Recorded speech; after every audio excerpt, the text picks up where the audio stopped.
welcome to one other edition of the Mental Wellness Society live on LinkedIn. This will be recorded and broadcasted on all our different social media. But I want to recognize. First of all, I want to thank all the one of you joining. Particularly, we have today with us Dr. Lebovitz, Dr. Kelly, Dr. Lawless. We will have Kotia Serinstone. We have if Lawless. We have Dr. Leisman and Dr. Wallace. For now, more will join. If you have any question, please send your question in the chat, because we will select the question there of the question we want to answer. And anyway, we also indicate our email address. You can ask the question also at the email address. I promise every question will be answered. So the main speaker today are Dr. Wallace, Dr. Leisman, and Dr. Donkey. I am very pleased because this event, the presenters are actually in Israel, in Arkansas, in Florida, in Pennsylvania, and Texas, and more will join from everywhere. So let me present you the Mental Wellness Society in very few words. I think now you know what we are, but no, the other presentation. No, not that one. Yes, no, the next one, the next slide. The Mental Wellness Society, correct. So the Mental Wellness Society have been created to advance mental wellness to fully enjoy living. So that's a professional international network of science academy practitioners to improve functionality by enhancing cognition and wellness. Today, one of the applications that we do is to be looking at innovation and technology and validating such new or not necessarily new innovation, to validate and to make sure with modern equipment we can prove that it have a valid effect and it have a valid contribution. Because if not, what is not validated, we don't talk about it, because we try to be we try to take an approach of only expert and specialist knowing exactly what they talk about and being in verified, I would say, opinion. So we can help society, and we remove doubt, and we remove maybe this, maybe that. So that's very important. So we only work on data after having data proving that things are positive. So we are in decline. We are in. I have the next slide. Yes, thank you. We have 4 groups: health and wellness professional, agent of change, which is more for corporation, how to improve corporation, in terms of service to the personnel, on the organization, the team, and the rentability. Education and parenting, Sherry is the chair of that department actually. On psychology, life coaching, social work, and therapist professional for groups. Next slide. So we have 1,600 members now in 72 countries, including 45 states of United States. We have our own communication network, and we have also a reasonably big LinkedIn group for the Mental Wellness Society. Next. So I will present Professor Reisman in a few minutes, but let's keep that for now. So the Mental Wellness Society have been involved in many things, including helping Ukraine from the very, very beginning week of the conflict, and looking always to initiative, I will not say which are orphan, but which needs white knight and support if we feel as a group that it's something which could contribute to better living and better life. And that's what we have. We will explain you today about BAUD, because what we did with BAUD is a cooperation between the Mental Wellness Society, Mind, Movement and Mood Wellness Centers, and BAUD. We definitely cooperated together. So let me first introduce to you Professor Reisman, because he is a key scientist and main scientist in our organization in the Mental Wellness Society, the founder of the Mental Wellness Society. He's also now recently senior advisor for science in M3 centers. That came after all the discovery he made about BAUD, after the validation, not before, but after. Few words about Dr. Reisman. First of all, when you know him more, you will see that ask any question to Dr. Reisman. If it's about brain, he knows. He created the Brain Institute in Israel, in America, and in Cuba. He is the only American scientist working in Cuba. I'm not American. I'm sorry? I'm not American. You're not American? No, you are Israeli. You are the Correct. only Israeli. You are the only Israeli. But he is a fellow in the Royal Society of Medicine. He is full professor of neurorehabilitation and science and research in University of Haifa, in University of Havana. He is a publisher of different scientific review on brain. He is organizing different conferences related to brain and cognition and movement.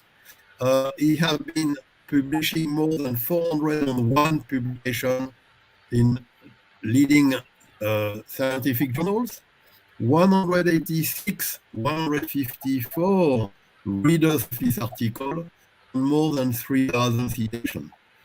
If you want more detail, you can go to, hopefully, you should be able to see the, or ask us the link. But definitely, he knows those things because he's the first one to have discovered that fetuses have emotion. It gives you an idea of the micro analysis in which Dr. Leisman is involved. So, Dr. Leisman, I want to start with a question to you. What was your first impression about BAUD before you started the study? And First, now you're having scientifically evidence-based positive results. well, first impression was, "Are you kidding me? This thing isn't going to work."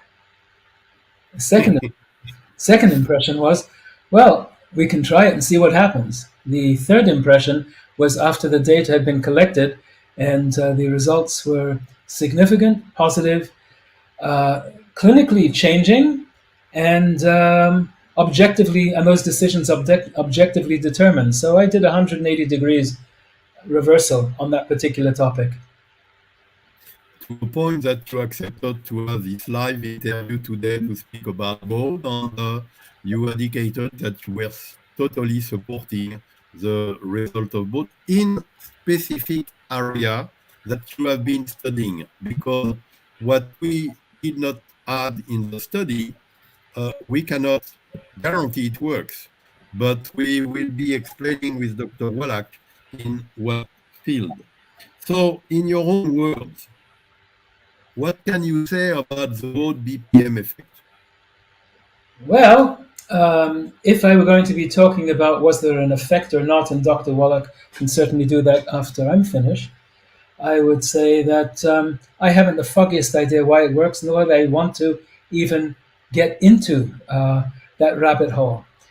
So my interest principally is there a significant clinical effect or is there not? And the answer is there is, but the but is the limitation or limiting factors, and that and they would be depends what it is that we studied and what the effect was with that. So we looked at least the Cuban team looked at anxiety, depression, post-trauma kinds of issues. As it related to depression, we didn't notice a significant effect, but as we related it to anxiety, and by extension, post-trauma, then the effect was significant. So without getting into the details of why, because we can actually do that, I can certainly speculate about why. As it relates to objective evidence, you'll hear that from Dr. Wallach, but globally speaking, there's a significant effect on individuals who are suffering from anxieties of various kinds. Thank you so much. So I guess that's the moment to ask Dr. Wallace to present the result of the study. Hi, Dr. Wallace. Hi, everybody. So I'm going to start off by saying that... I'm sorry. Dr. Wallace is a psychologist. He's also doing biofeedback, and he's working in the biggest insurance and provider of health provider in Israel.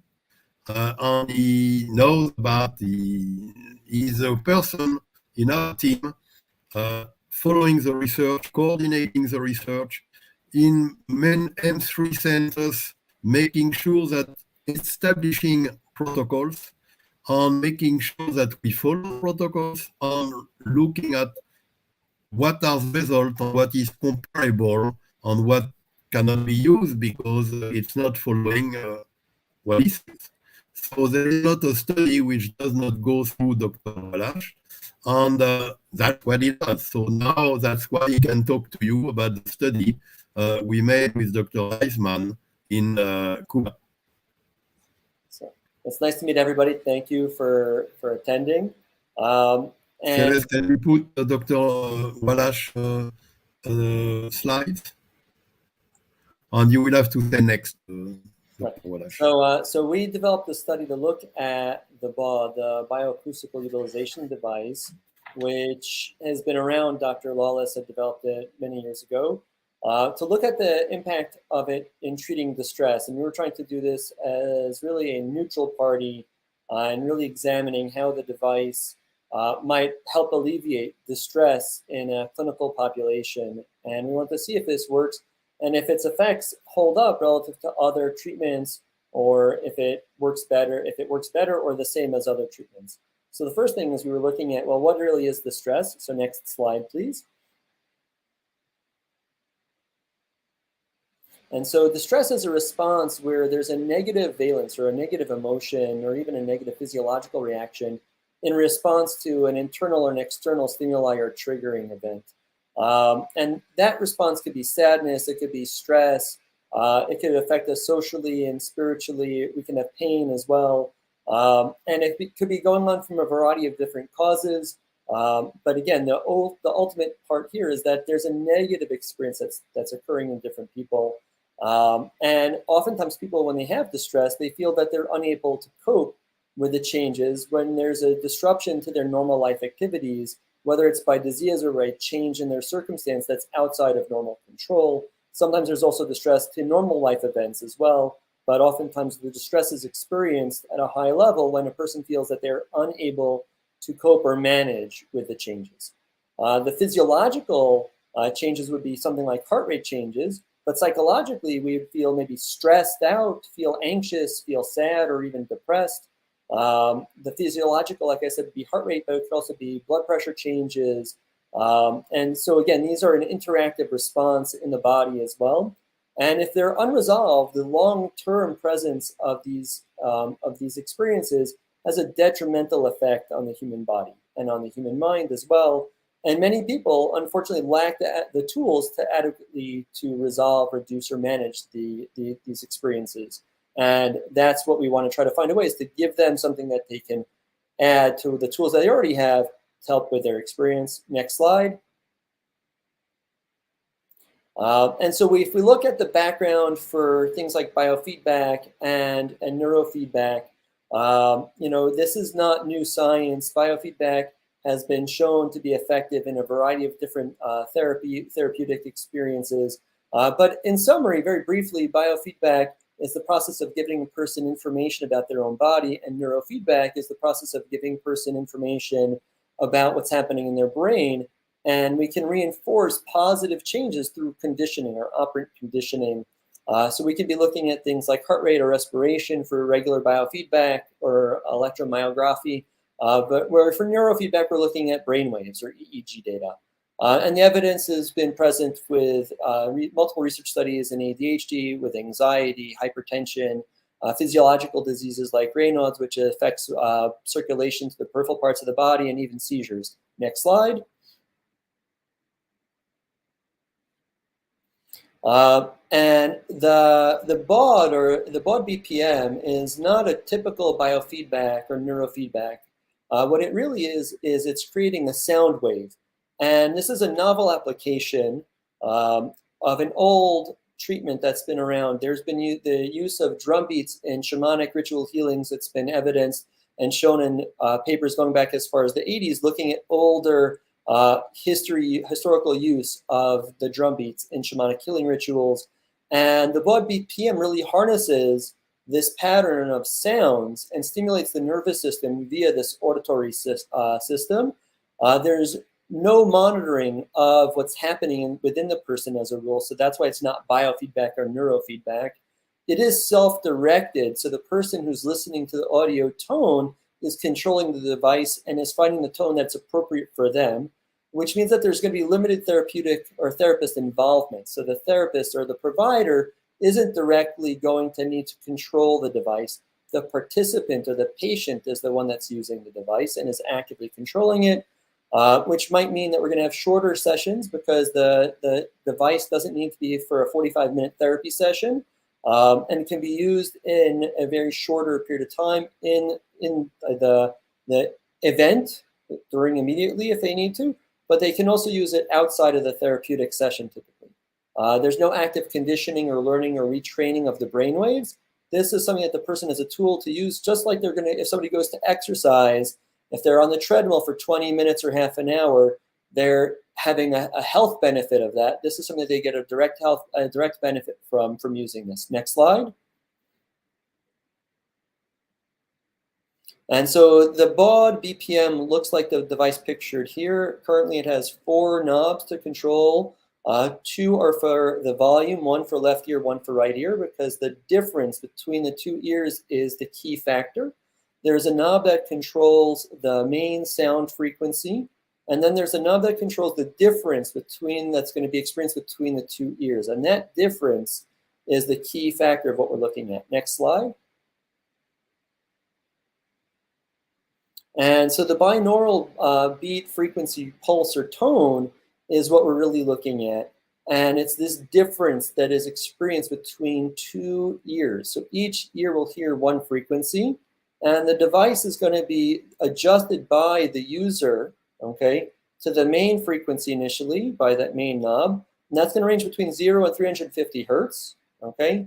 And once they find the right hertz tone, I guess it's really 0 to 330 as noted below, that's going to be the main sound, and then they're going to adjust with the disruptor knob between 1 and 20 hertz, and that's going to give us that binaural tone, the difference between the 2 ears, which is going to be experienced in the brain as a singular tone.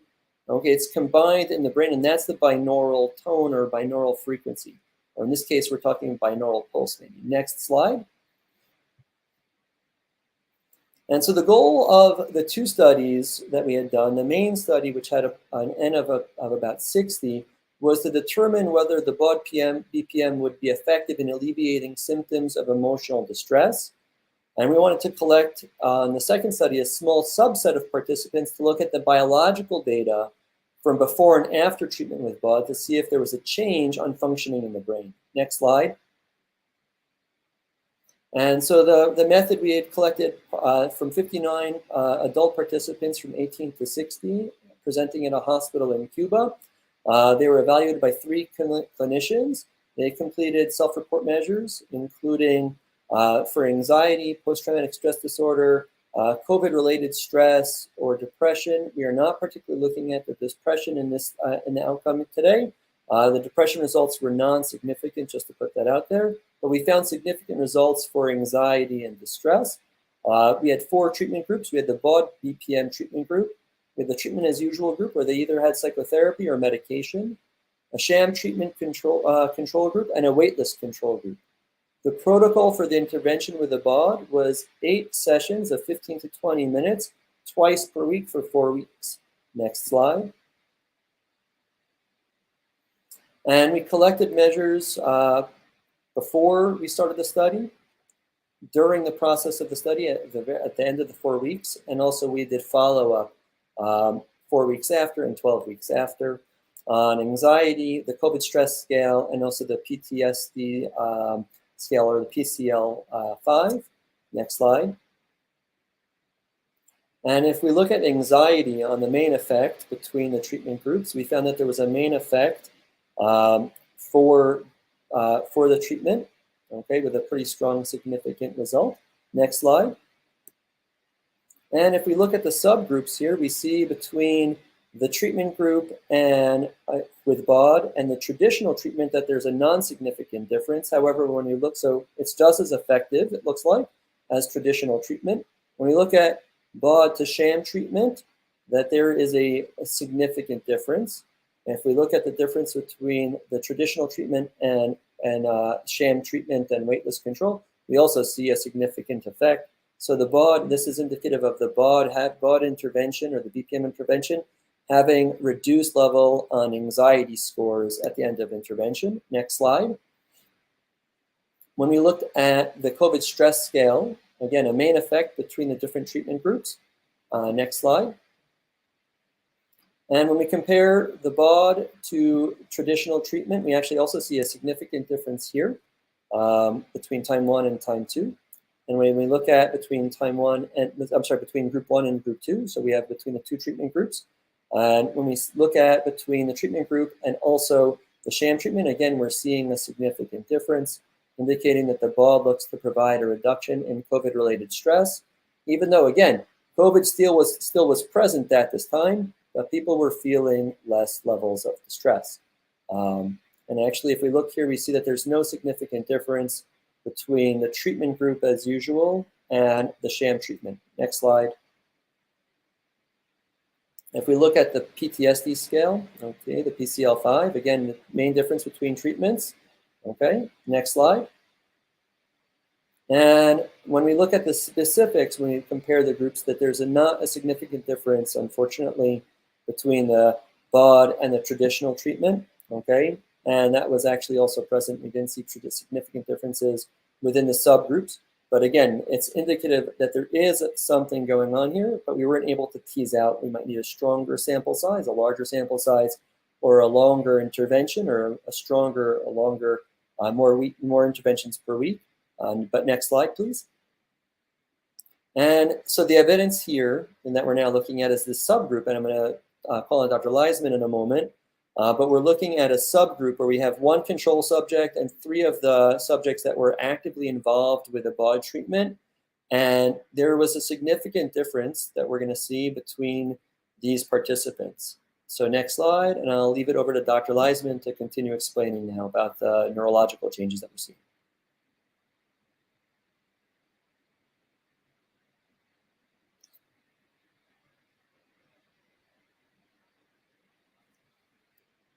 Maybe you want to start with next slide, because they are repeated later.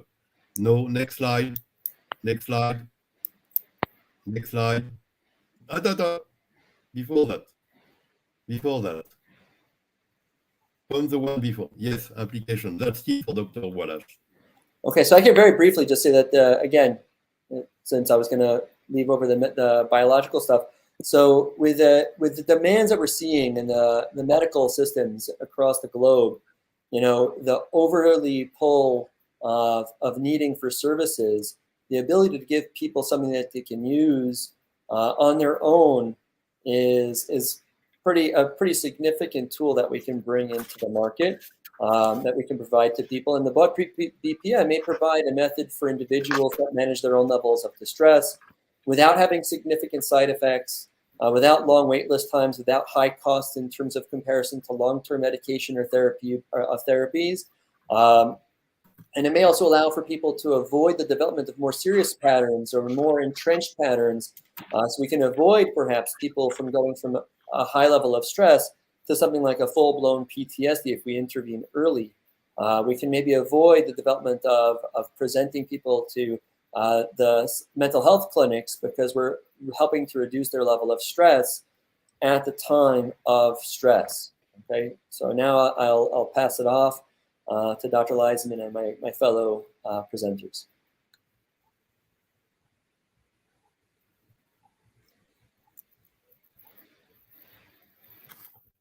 This is a slide about how... That's not the beginning. Well, I can start with there we go. That's the beginning. Well, actually, there is no beginning and end. Because time is actually a function of the human mind, and it's only space-time that exists. That having been said, let me go back to 1905, which is probably where we need to start. The Yerkes-Dodson law, there aren't many laws in the behavioral sciences, and I'm not so sure that this one is also, but what we can say is that there's an inverted U-shaped relationship between performance and anxiety. That is, under most circumstances, not all, but under most circumstances, about 90% of the variance, Yerkes-Dodson works, which means with too low levels of anxiety, we don't function adequately. When the levels of anxiety are too high, we also don't function adequately. So what we're really trying to pull off is optimum levels of stress and anxiety to be able to allow us to perform at optimum levels. So the model we're really talking about, as I understand it, is an optimization model. It kind of puts us into the issue of industrial engineering.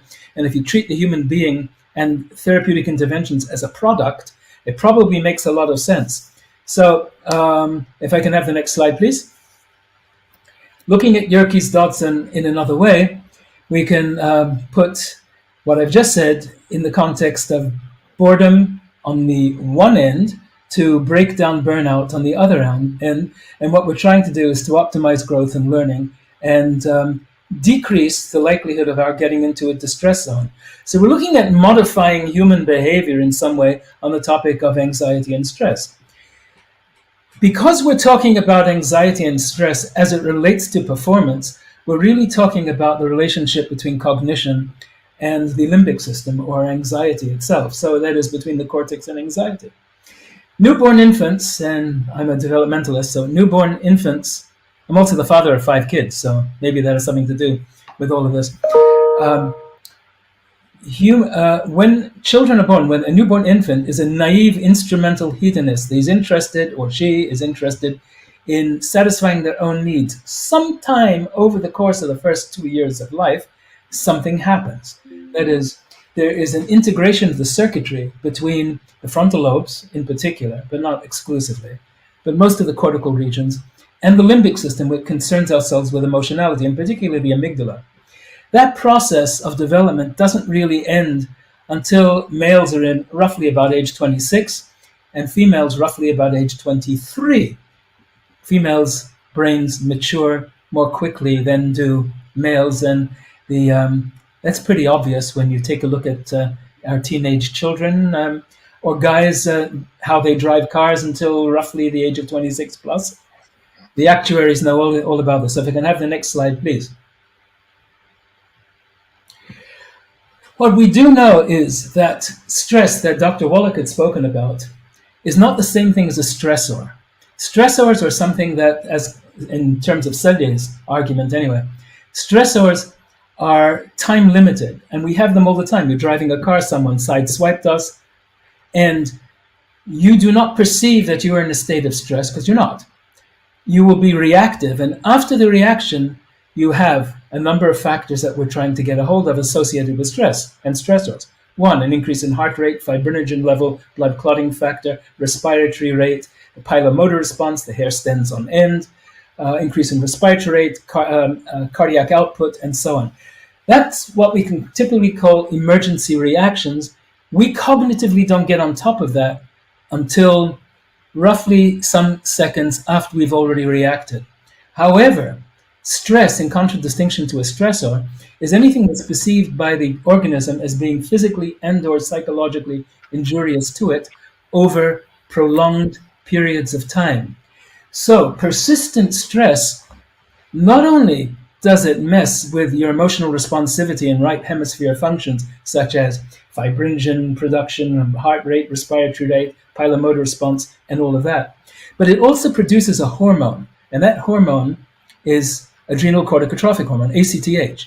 ACTH, among other things, is an immune suppressor, and associated with prolonged stressors over a long period of time, is a reduction in your capacity to fight off disease and disorder. So grandma was right when she said, don't go out in the cold without a coat in the wintertime, because you might catch the death of a cold. And we intelligent people know that the common cold, is either bacterial or viral, not the cold, but diseases of that kind. Well, grandma was right, because our immune system is compromised. We can also say that persistent stress changes brain architecture. And here we can see the difference between, not my work, the difference between normal stressful situations or normal dendritic connectivities and toxic stress, which in particular has an effect on the prefrontal cortex and the hippocampus, and we will get to that in a moment. Next slide, please. So, I stole this from Dr. Lawless, I think. And this is a schematic, a very simple schematic of the acoustical pathway that we think. Now I'm waving, this is hand waving. I don't know this to be the case, but this is my hypothesis about what's going on, that we're able to directly modulate neural activity in the relationship between the amygdala, which is where prior to the age of 26 in males, you're pretty much reactive through the amygdala, and the hippocampus, which is where memory is initially consolidated and reconsolidated. And that, because of its connection with the limbic system, has an awful lot to do with emotional memories, which are first consolidated there, which, in other words, it derives makes connectivities between various areas of the cortex and emotional state.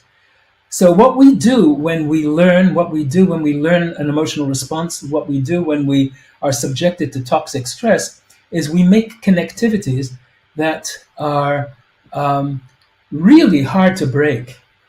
So emotional memories are consolidated in this pathway we're looking at here, and it's so highly associated with, in EEG terms, what's called theta activity. That allows us to be able to examine changes in brain state that would be associated with such a device. The next slide, please. So here we have an example of brain regions that are correlated with the opposite of what we're looking at. That is, of individuals who are highly resilient versus those who are not. And we have what are called FALFF, which is an engineering term for how it is that we image through functional magnetic resonance imaging, which you see. And what we can see on the right-hand side, which is a little clear, is we have scatter plots of the correlations between these engineering modalities and psychological resilience. So it's relatively easy for us, in large numbers of individuals and participants, to be able to differentiate those individuals who are highly resilient from those who are not particularly resilient, and from those who have become more resilient as a consequence of whatever the intervention might be. The next slide, please. So now we go to the data that we've collected here, and we're looking at an assessment of the global efficiency for functional connectivity. Let me explain what I mean by that. Limited to 3 patients and a normal baseline measure before and after the BAUD treatment. What we mean by functional connectivity as opposed to anatomic connectivity is the following. Neuropsychologists, whom I have a very big issue with, for about 150 years, mostly since Broca, have assumed that certain areas of the brain are responsible for certain functions. That there's something like hemiplegia, for example, which if you're damaged in one hemisphere, your behavioral effects are lateralized to the contralateral hemisphere in the case of movement. That's nonsense. It's absolutely not true. Because if you have a damaged right hemisphere, you have a damaged brain. And if you have a damaged brain, both sides are affected. Maybe differentially, maybe different things are involved, but it's both sides. So what we're more interested in is how we learn and how the brain puts itself together functionally. And so what we're looking at is not necessarily an anatomical localization of a BAUD effect, but rather how bits and pieces of the brain talk to each other. That is, how they communicate.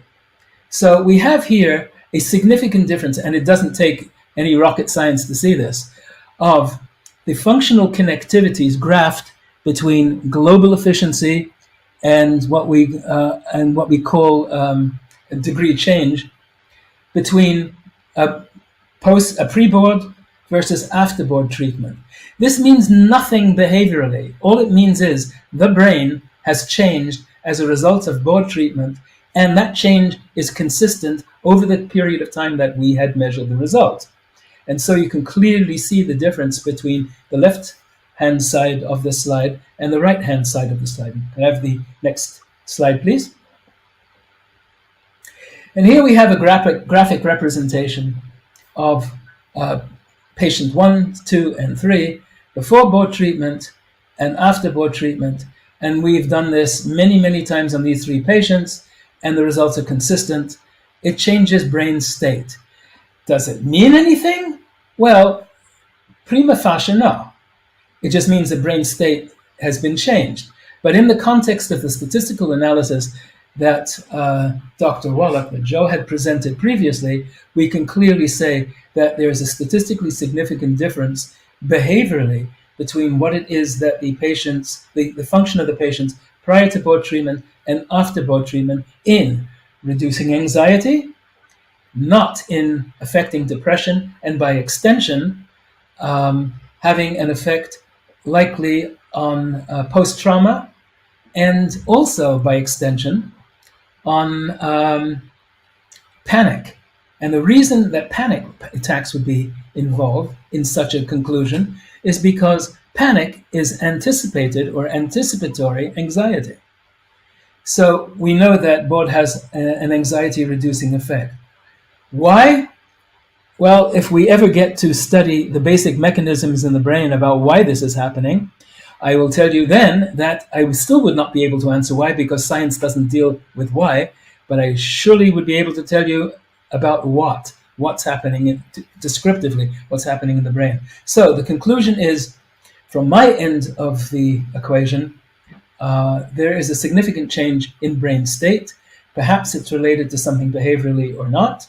However, statistically, we can say that on the basis of changes in paper and pencil evaluations, that there is a significant effect. And with that, therein in the lesson. Thank you.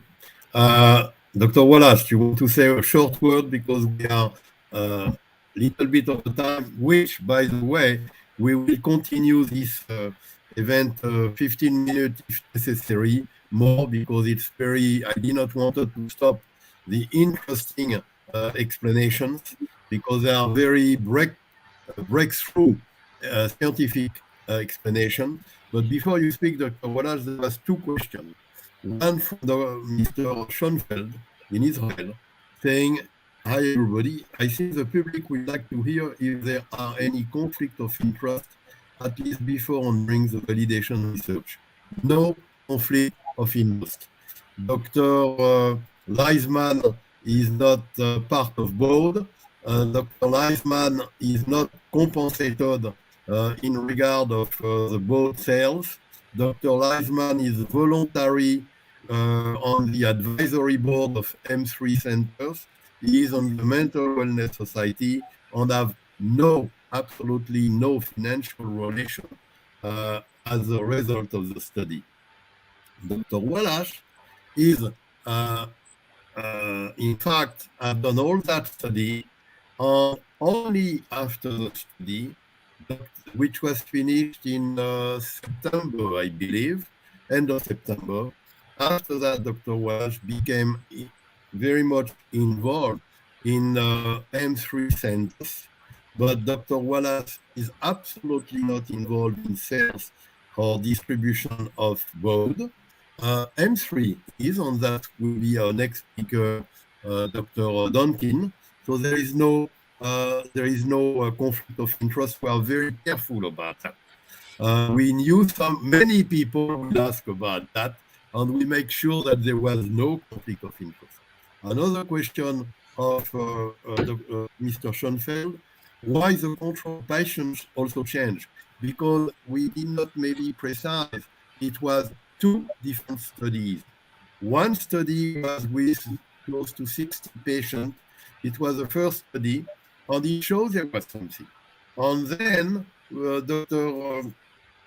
Leisman say, well, we see there is something. Maybe to show image of it, we should do a second study, which is an fMRI.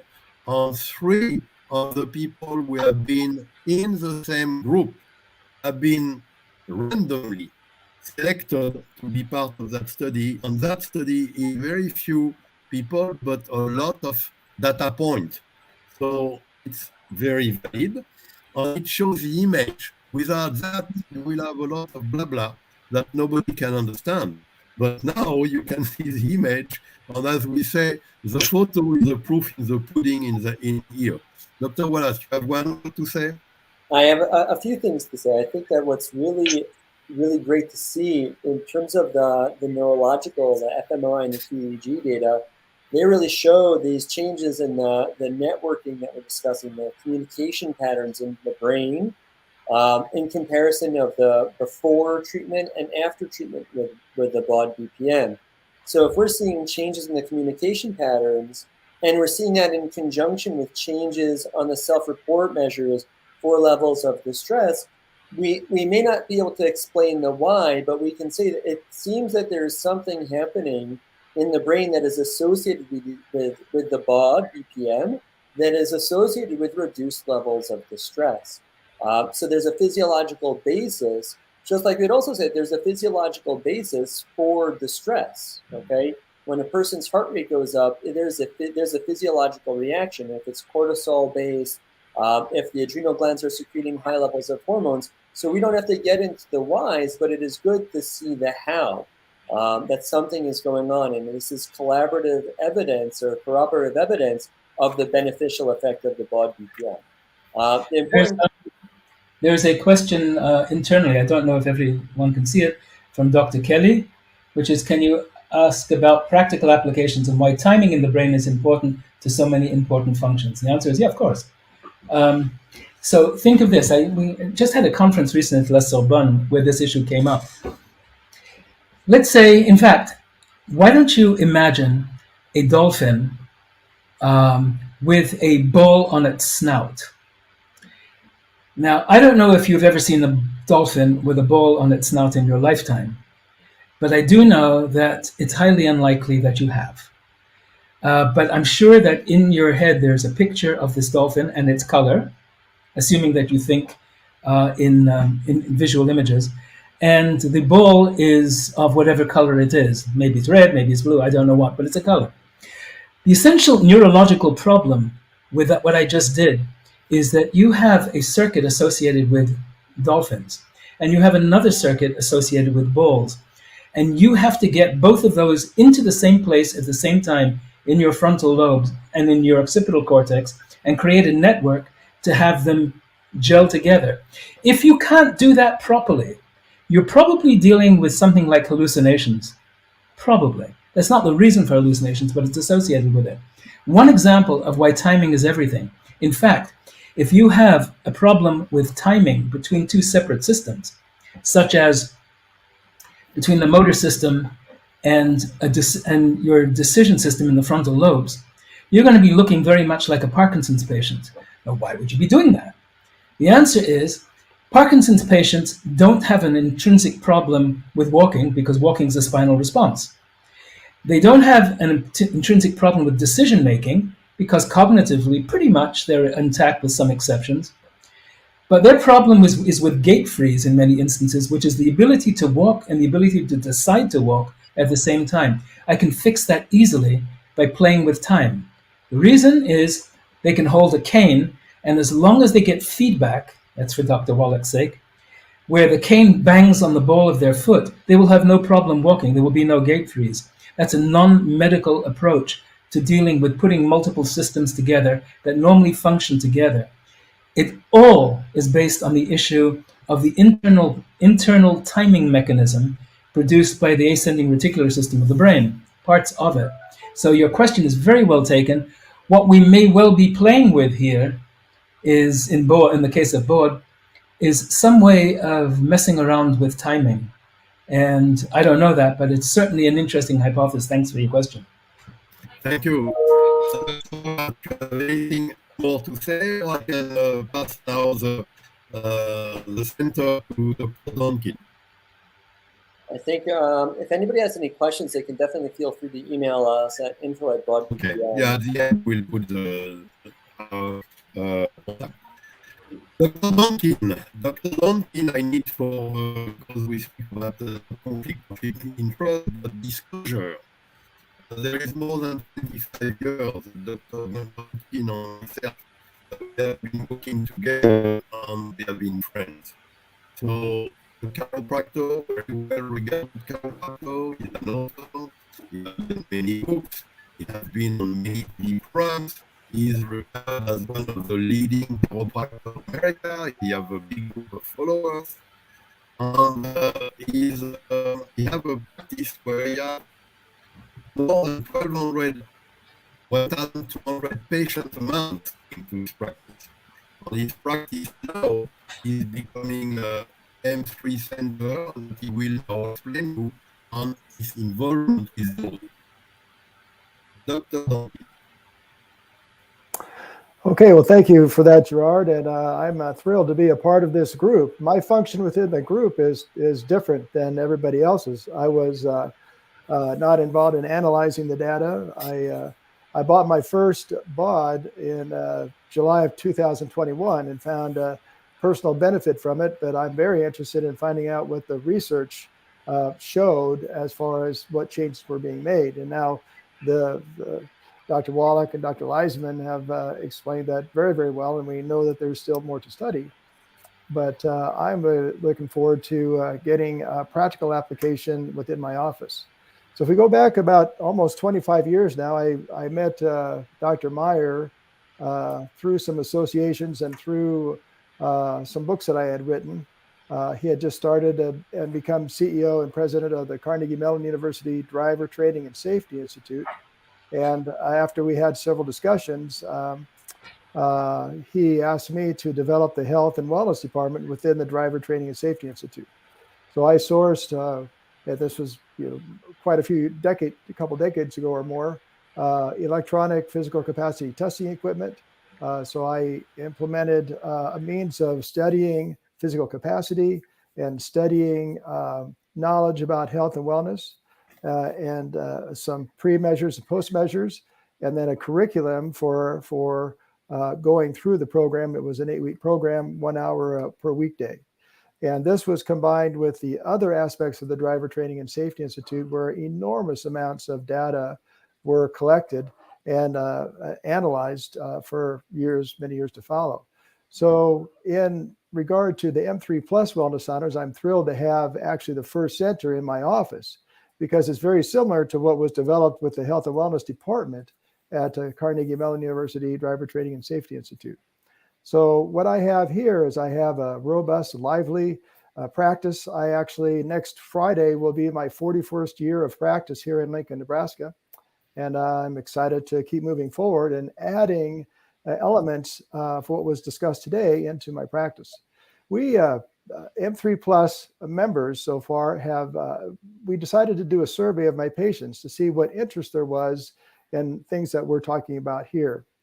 And we found, we surveyed 100 patients and had 22 questions.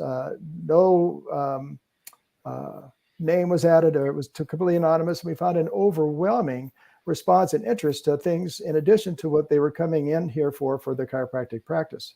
So in other words, people would come here for their care, but they had other things that weren't resolved in themselves that affected their quality of life.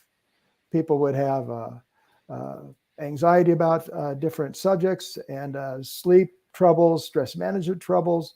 And although they would get good results under care, there were still other things that they wanted. And so I didn't have to go very far to find out there's a lot here that people can benefit from if we record the data, decide what kind of a process, collection of services, if you will, could be used to help these people, and then record data along the way so that we can measure results. So we, in addition to taking vital signs here, we're going to be taking, in addition to like heart rate, blood pressure, height, and weight, we'll be doing things like taking oxygen saturation and heart rate variability, and then also assessments in the form of survey assessments or maybe some additional physical assessments, collecting that data so that then we can tap into the great deal of ability and talent that the experts within the Mental Wellness Society have, and we can call upon their assistance for certain situations. If there's something that Cadi in Madrid, Spain has an expertise is, we can actually through Zoom speak with people here in my office. We could, if there's a cardiology question, we could go to Dr. Gellum in Denmark. We can tap into all of the resources that we have available in order to design approaches and measure results. So we will use what we use, like for BAUD, for example. If we have the criteria for what BAUD usage would be, we could record the number of frequency of usage in a week period. We can record the results, and we can combine that as we learn to understand what works best for people in what amount of time, and then also how can we not just get initial results, but how can we sustain that? So here in my office, it's common for me to say, get out of pain into health onto wellness. So wellness now will mean something totally transformational for my patients is what I'm looking forward to. That's very exciting for me. And then also get well, stay well. So what are strategies for people to achieve optimization, as Dr. Leisman had mentioned, and then sustain it? So we have a lot to look forward to. We have a lot to do, but I'm glad that the first M3 Plus Center is here so that I can participate in how it works, and so that we can implement it intelligently in other locations with firm data in mind. And also, I think you want to mention that you are in M3 becoming a worldwide exclusive distributor of BAUD. We just agreed with Dr. Lawless and his son to become global distributors for BAUD. The center of distribution will be M3 here in Lincoln. And training also for professionals. Right. So I'll be traveling down to Texas next weekend to meet with them in person, design the initial training protocols, and then also Dr. Lawless will come up here and we'll do filming and editing so that we can have concise, exact training modules to help professionals implement accordingly to protocol. Thank you, Scott. I will ask Dr. Leibovitz to now a few words. Thank everybody for coming. That's number one. Number two, this has been an incredibly informative meeting for myself as well, to hear the nuts and bolts of the validation study and how it was done and the results that we have. as a clinician, which is my primary activity, in addition to being the chairman of the Mental Wellness Society, that's my primary activity. This is breakthrough. I treat quite a lot of people with anxiety disorders, panic as well. And to have a device that they can use in conjunction with, other treatment modalities, and I'll get into that in a moment, in conjunction to have a device that they can use at home, that they can reinforce the effect of the therapy, can be have a profound effect. There was some, I don't know if people are aware that in the last month or so, there have been reports as to the skyrocketing number of cases of anxiety disorders, partly as a consequence of COVID, partly as a consequence of other factors going on in the world today. But it is truly a profoundly debilitating condition for many, many people. So I think the BAUD is going to be, now that we have validation data and we can actually say that this is a evidence-based treatment for anxiety, there is utilization that we can do that I think will be impressive, very, very impressive. We would like to know, from a practical standpoint, we also want to know, will BAUD actually reduce the length of treatment? Okay.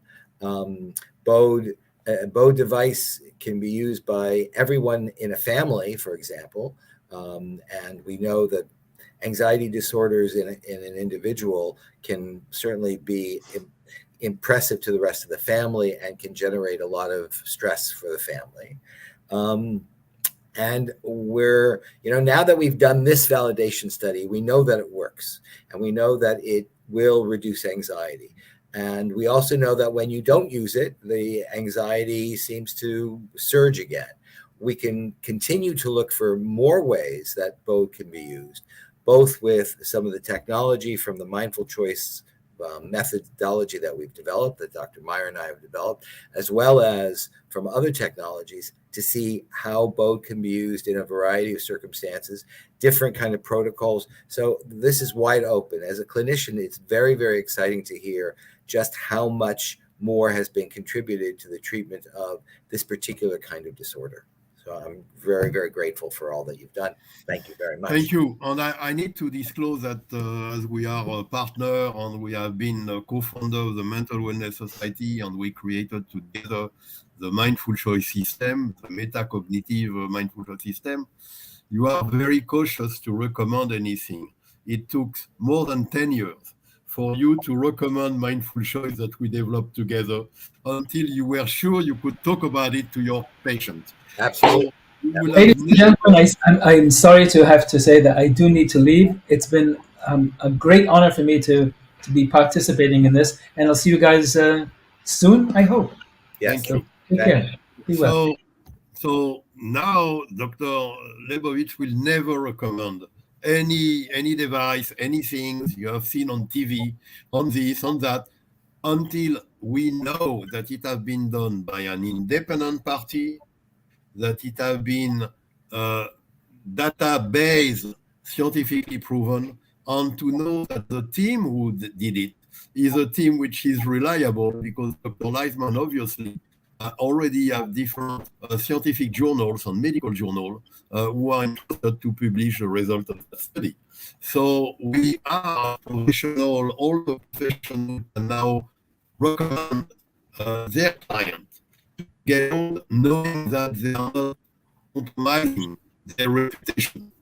And definitely with the study, it opens the door for us to eventually look at how it can be approved by the drug administration in America, FDA, Food and Drug Administration, because it's a device which none of the devices on the market are proved to be effective. But maybe you have some ideas of other utilization. You do. I'm afraid I'm going to have to go. I'm sorry, Dr. Kelly. I'm sorry to interrupt, but I'm afraid I'm going to have to go as well. I look forward to hearing the rest of this, and I look forward to more meetings in the future. Yeah, it's recorded. Thank you. And that's the beauty of it. Take care. See you. Thank you. Thank you very much. It's really interesting to me. I'm a clinical neuropsychologist and a licensed clinical psychologist, and I've been working in developmental neuropsychology for more than 30 years now.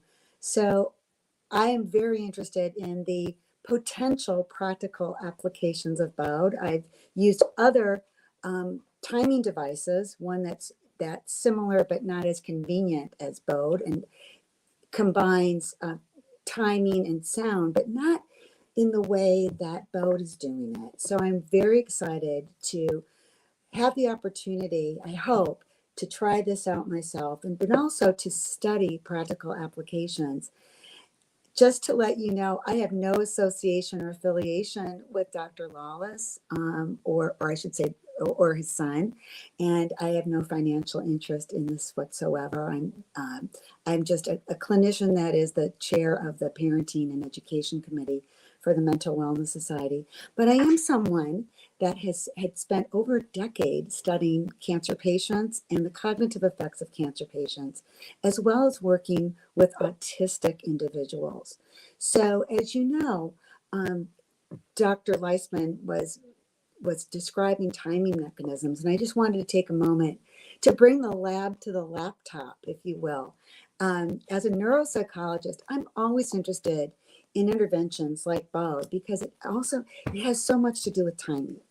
And sound and timing is something that our brains are exposed to and trained by even before we're born. It's the first sense that we really tune into when we're in the womb. So it makes sense that as we grow and develop, our brains are highly controlled and highly sensitive by sound, which can neurologically have an impact on your timing mechanism. If you think of your brain as a computer, and yes, for my colleagues out there, I apologize, it is an oversimplification, but this is how I communicate to the people I actually work with. If you think of our brains as a computer, inside, deep inside, there is a processor, and that processor kind of works like the processor on your computer at home. You know, we all love the speed and efficacy of an Intel processor, right? How frustrating would it be if our internal processor was an old DOS model, right? So when we talk about processing disorders, when we talk about disorders of attention, anxiety, stress, panic attacks, many of those have been studied already in terms of how they relate to timing disorders in the brain. So that is why I'm so excited as a professional about the potential of BAUD and the many ways that I hope we can study it for practical applications with many different populations that can benefit from it. Thank you. I'm interested to see if there is not some positive effect for diet, for making diets, particularly mood on gut relation. So what we also know, there's already been a study with another intervention that's not like BAUD, that's cumbersome, you have to go to a clinic, about timing and sound that's been done on our veterans. This goes back to 2015. So we know that sound and timing has effect on mood, on PTSD.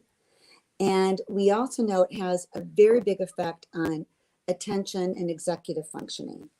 So the basis of this research is here on how timing affects us in so many ways. What BAUD is going to allow us to do is to see how it can be, I guess, implemented without the middle person, without having to go to a clinic or have a professional mediated for it. Also, you told me, Dr. Kelly, that you wanted to see if there is any positive effect on alcoholism and different things. But we have an idea to use it in Ukraine, because in Ukraine there is a lot of anxiety and PTSD, and we have been very much involved, and we have acquired M3, acquired different units to test it in conjunction with our colleague in Ukraine. I also will have contacted different organizations in Israel helping lone soldiers. They are soldiers with no family, nobody coming in Israel, and they are a high rate of suicide. And we believe that, and they have a lot of anxiety on the high rate of suicide. And we believe that BAUD could be efficient. I heard from Dr. Lawless that it could be also efficient for what we call Havana syndrome, because there is an effect on the brain. Because it's the area of the brain where you make decision, the effect of BAUD are on the area of the brain where you make decision on choice. So that's very important. But I also realize that we have tests for procrastination, and one of the procrastination marker is anxiety. So it should certainly help in efficiency and anxiety. Anyway, I'm planning to make next interview with Dr. Let's wait the end, Sherry. I'm planning to make a next interview with Dr. Lawless. He will be now last speaker, but it's very obvious that BAUD is becoming a tool for resilience, and resilience to modern life, because there is modern stress and there is modern societal issues, and anxiety because we are in an uncertain world.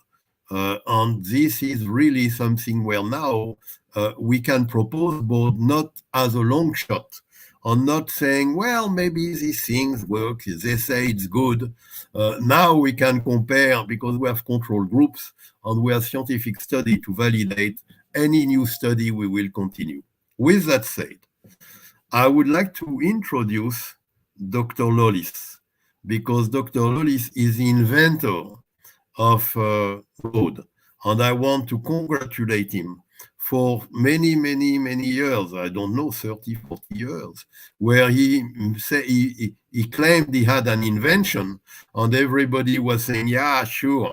Well, now we can say we did not have the equipment to be able to measure and to show that he was right.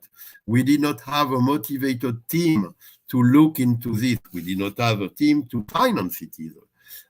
But everybody came together, and we were able to prove that, yes, he was right. So, Dr. Lawless, please tell us what is your state of mind of what you have heard. Tell us a little bit about what we share today. What do you think about it? And if Dr. Lawless cannot talk, his son Tiff Lawless can speak for sure. Absolutely. I think we're pretty excited. I know Dr. Lawless is super proud we've been working with this product. We've had significant positive results over the years. And I'm not the psychologist. He came to me many moons ago and said, "Can we build something to do this?" And that's the kind of thing that I do. And so we built that.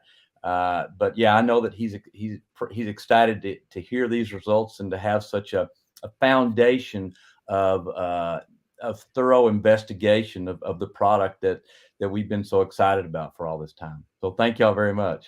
Thank you.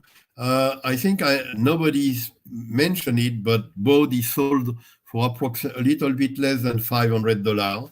It's a handheld system. I don't think it has been indicated that the specificity of BAUD is to be a binaural signal, meaning left ear, right ear don't get the same signal, which facilitate to get in a certain wave brain, which facilitates the change. That was not said. And also for what profession can use it. Obviously, individuals can purchase BAUD, but for themselves and their family. But we have psychologists, mental health professionals, chiropractors, as we see, physical therapy, social workers, trauma centers. A lot of profession are concerned with being able to help, and I'm sure educators too, with what BAUD can do. And what we will do, obviously, we collect data and we are engaged in communication. That's what does the Mental Wellness Society worldwide. We want to know new application on new things which have been done, and eventually it will be for us a ground to make more study, because now we have a control group with a group which have been under BAUD effect, and we can compare when we do whatever we do with that group. And this is a treasure, because the same group in Cuba, under the leadership of Dr. Leisman, which, by the way, is in the laboratory in Cuba and the laboratory in Haifa in Israel, is the head of all the research. So he's continuing with the same team. And I want to thank the team in Cuba for the magnificent job they have done. And they have amazing equipment. They are certainly one of the centers in the world with the most advanced equipment that their government is providing for healthcare. So, with that said, any one of you have anything to add? I just wanted to add something that, in the past, the way that we treat anxiety has really been, largely treating the symptoms of anxiety. And I believe with BAUD, we have an opportunity to actually go to the source of anxiety and not just treat the symptoms. Thank you. Thank you very much. I will ask Celeste to put the last slide. Okay. So any information, any question, anything you want to do, any follow-up, if you want to receive a copy of the two studies, you write us an email at info@baud-bpm.com. And I promise you we will answer promptly. With that said, I want to thank all of you. We have spent close to a year in that research. And I want to thank everybody who was involved. And today was exciting because it shows coming together from different parts of the world, different specialties, different skills, including producing the board for TIFF. Coming together makes a big toolbox. There is not a multinational company. And this is a pride of wellness society, to have experts in every field to improve being. Thank you for being with us. Next link in live will be with Dr. Lolis himself, speak about his invention. Thank you so much. Greetings from Israel and from your different parts of the world. Bye. Thank you, guys.